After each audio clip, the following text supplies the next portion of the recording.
l'ensemble des astres soumis au champ de gravitation du Soleil, notre étoile à elle seule représente 99,8% de la masse totale du système solaire.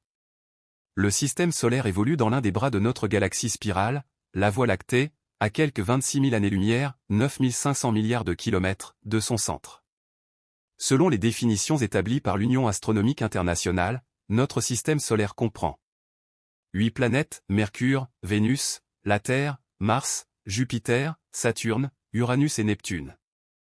Des planètes naines comme Pluton ou Cérès. Plusieurs centaines de milliers d'astéroïdes composés de roches et de minéraux métalliques. C'est la planète la plus proche de notre étoile, la première des 8 qui composent le système solaire. À peine plus grande que la Lune, la planète Mercure est la plus petite du système solaire, 20 fois moins massive que la Terre. En l'absence d'atmosphère, il n'y a rien pour arrêter d'éventuels astéroïdes. La surface de Mercure est donc riche en cratères, globalement similaires à la face cachée de la Lune. Jusqu'à présent, Mercure n'a été visité que par 2 missions d'exploration. La première, Mariner 10, a survolé la planète à 3 reprises entre 1974 et 1975. La sonde a ainsi pris environ 2000 photographies, cartographié 45% de la surface de Mercure et découvert son champ magnétique. Avec la Terre, Mercure est la seule planète tellurique à en posséder un. Puis, lancée le 3 août 2004, la mission Messenger a pris le relais. Après 3 survols en 2008 et 2009, la sonde s'est mise en orbite autour de la planète en 2011. C'est pour l'instant le seul engin construit par l'homme à l'avoir fait. La mission a permis de révéler une grande partie de la face cachée de Mercure et de cartographier la surface qui restait encore à découvrir. Vénus est la deuxième planète la plus proche du Soleil derrière Mercure. Pourtant, un puissant effet de serre maintient sa température moyenne de surface à 470 degrés Celsius, ce qui en fait la planète la plus chaude du système solaire. Vénus est une des 4 planètes telluriques du système solaire, rocheuse comme la Terre. Sa taille et sa masse sont très semblables à celles de notre planète.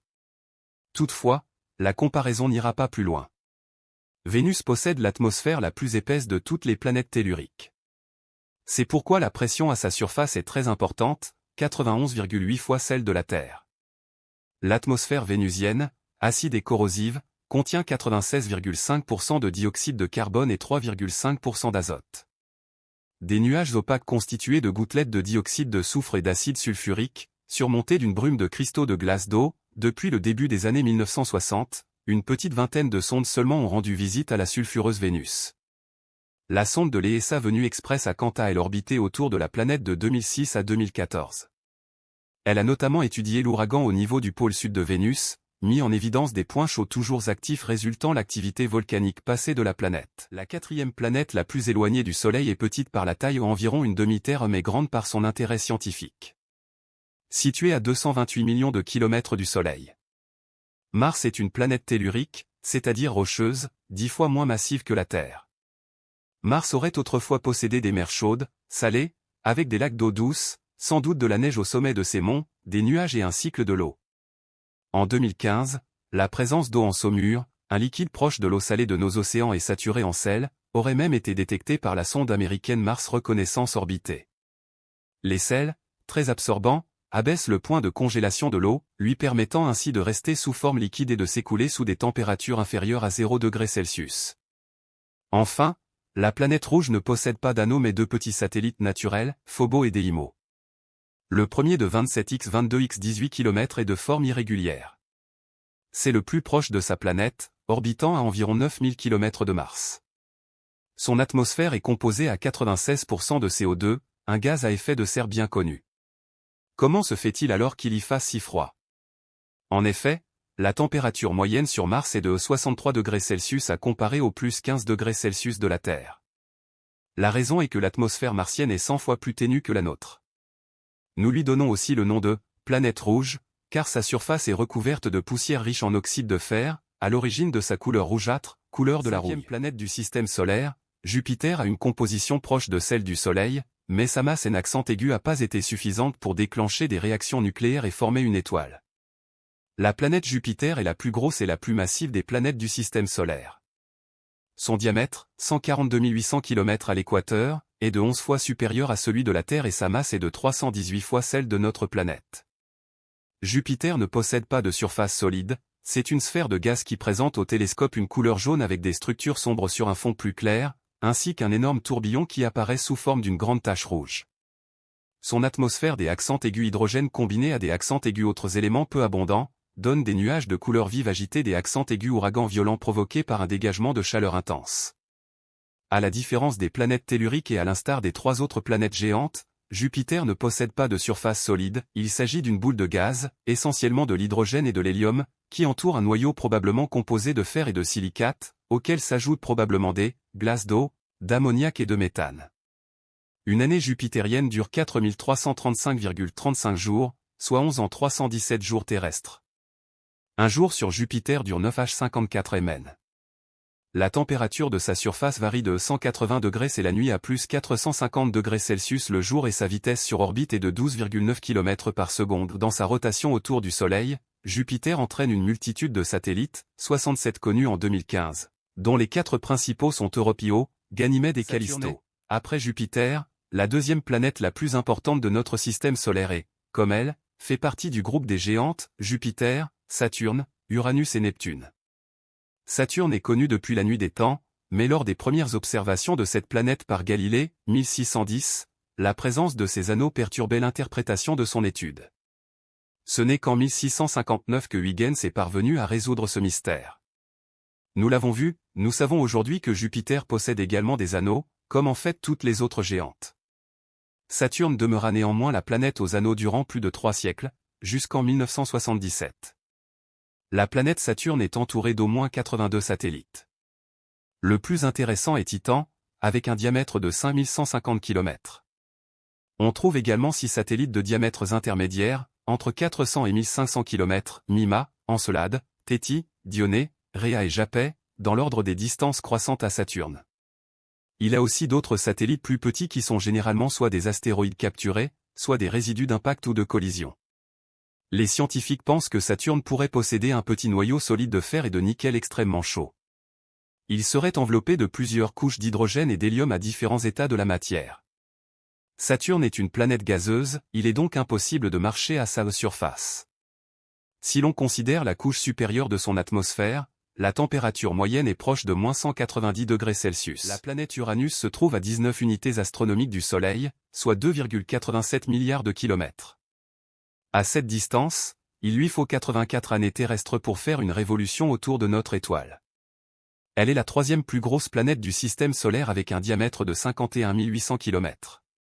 Uranus possède au moins 27 satellites, dont les 5 principaux sont, par ordre de distance croissante à la planète, Miranda, Ariel, Imbriel, Titania et Oberon.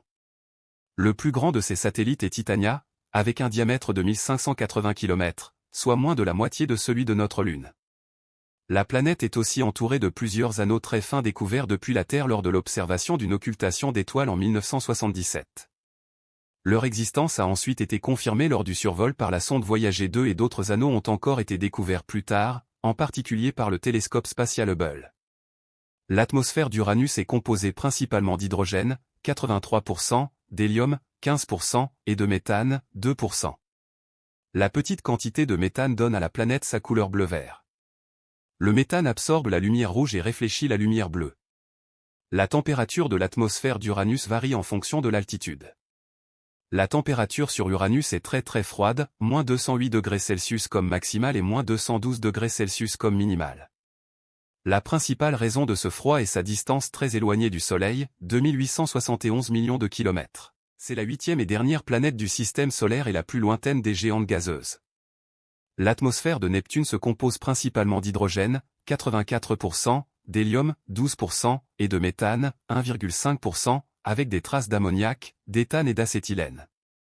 Neptune possède 5 anneaux, très peu lumineux, ils sont de composition et d'origine inconnue. Leur existence a été prouvée par l'observation grâce à la sonde Voyager 2. À ce jour, Neptune possède encore au moins 14 lunes naturelles. En 8e position par rapport à Neptune, Triton est le plus imposant au plus grand que Pluton et est sans doute un des plus intéressants. En raison de son fort éloignement du Soleil, Neptune reçoit très peu de lumière et de chaleur. La température moyenne à la surface de la planète est d'environ moins 218 degrés Celsius, ce qui en fait l'une des plus froides du système solaire. Cependant, Le pôle sud de Neptune présente une anomalie intrigante, il est environ 10 degrés Celsius plus chaud que le reste de la planète. La raison de cette différence de température n'est pas encore entièrement comprise, mais elle pourrait être due à une combinaison de facteurs, comme l'absorption du rayonnement infrarouge par le méthane et l'activité interne de la planète. La plus grande lune de Neptune, Triton, est un monde fascinant avec une surface recouverte de glace d'azote, de méthane et de monoxyde de carbone. Elle possède également une atmosphère ténue et des geysers actifs. Triton est unique, car elle orbite dans la direction opposée à la rotation de Neptune, ce qui suggère qu'elle pourrait être un objet capturé. Pluton a été considéré comme la 9e planète du système solaire. Mais, dès la fin du XXe siècle, d'autres objets assez similaires ont été découverts, dont notamment Erie, qui le dépassait légèrement en taille.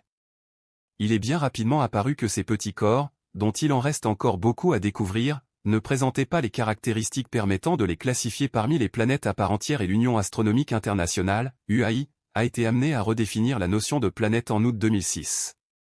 C'est ainsi qu'a été créée la catégorie de planètes naines, dont font à présent partie Pluton, Erie et Cérès. Les observations dans le domaine infrarouge ont permis d'identifier la présence de méthane à la surface de Pluton. Elles semblent indiquer que la surface de la planète naine est sombre et rougeâtre à l'équateur et que des zones polaires sont recouvertes de glace de méthane. La brillance de ces calottes polaires évolue à mesure que la distance au Soleil varie. Des phénomènes saisonniers liés à la sublimation des glaces chauffées par le Soleil se développent à la surface de Pluton. Les observations spectroscopiques ont révélé que la surface de Pluton est recouverte de glace d'azote et de méthane. Une atmosphère très ténue est présente avec une pression 100 000 fois plus faible que la pression terrestre. La température moyenne est de moins 220 degrés Celsius. Charon est un cas à part sur bien des aspects. Elle tourne autour de Pluton en 6,4 jours terrestres, mais les deux corps orbitent autour d'un centre de gravité commun. D'autre part, Charon mesure presque la moitié de la taille de Pluton et fait 1/8 de sa masse. Dans notre système solaire, c'est le satellite naturel le plus gros par rapport au corps principal qui l'orbite.